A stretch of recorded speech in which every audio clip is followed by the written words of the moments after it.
Hi, I recently finally got round to watching Oliver, the 1968 musical adaptation of Oliver Twist by Charles Dickens.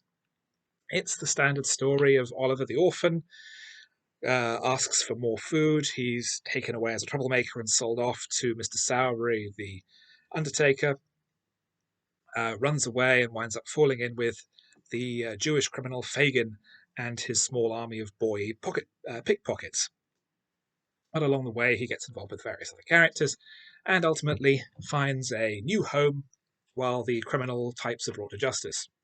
Except in this version, they're not. Um, the positives are that it's an extremely lavish, extremely impressive production. The fidelity to Dickens is largely very good. Thinking that you can improve on the greatest writer in the English language is probably not a good idea. Um, and some of the performances are excellent, particularly Oliver Reed, who, apropos of nothing, is also the director's nephew. But in the non-singing role of Bill Sykes, Fagin's master, for want of a better phrase, his overseer, who has little in the way of dialogue, but is a brooding, powerful performance. I always enjoy watching Reed. He always has such tremendous on-screen charisma. And the decision not to give him any songs, I think, works to the better. He's much better when he's just silent and staring and cold. Um, the perennial problem with Oliver Twist, of course, is that Fagin is Jewish, and that his original characterization was very much a stereotype. From what I remember, Dickens came to regret this later and tried to address this in later books, writing a more positive um, portrayal of Jewish characters. And various film versions have tried to sidestep the matter. The most recent one that comes to mind is Roman Polanski's version with Ben Kingsley as Fagin. Polanski himself is Jewish, and the film effectively portrays Fagin and his story entirely accurately to the book. It just never mentions his Jewishness. Um, the question of Fagin being Jewish doesn't really come up in Oliver, but the other problem is that Fagin gets away at the end. In the book, he's imprisoned and he goes insane before being hanged. In Oliver, the film, he gets away and he decides maybe he'll turn over a new leaf, maybe not, and just dances away into the sunlight with the Artful Dodger. Um, I found Ron Moody's performance to be very theatrical. I can imagine this working perfectly on the stage when you're playing to the back of the stalls, but on screen it really doesn't work. And I found him to be somewhat overpowering and dislikable and not engaging or roguish the way that other people seem to.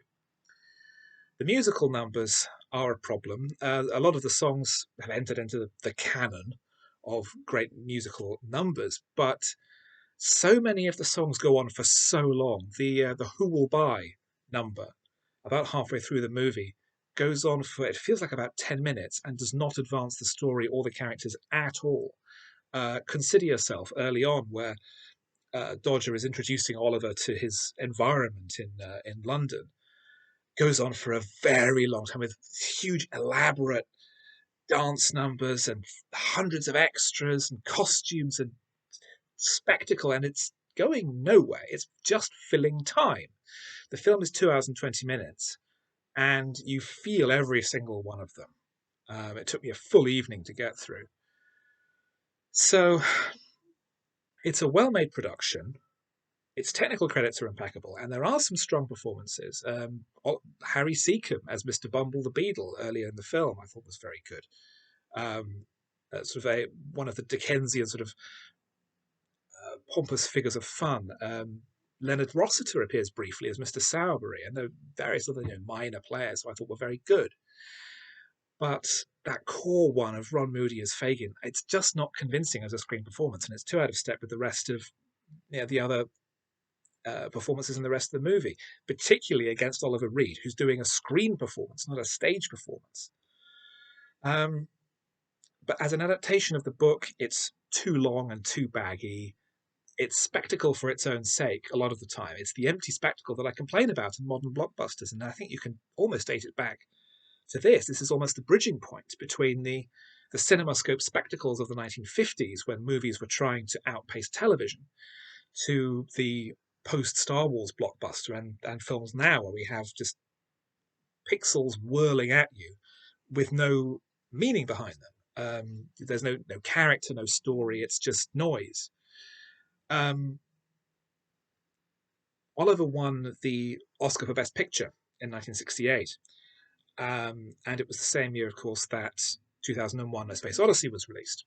That was nominated for Best Director, but not Best Picture. The previous year, there had been one musical nominated and four new Hollywood movies. The Graduate, In the Heat of the Night, Bonnie and Clyde, and another one. And the odd one out was Dr. Dolittle. Dr. Dolittle was seen as a joke nominee. In 1968, Oliver was the musical, old-fashioned, legacy entry, and that won. And I think that was a pushback against New Hollywood. I think that this film seems to be a reaction to um, movies becoming more interesting, more progressive, more thoughtful, and more experimental in content, the way they were in the end of the 60s and into the 70s.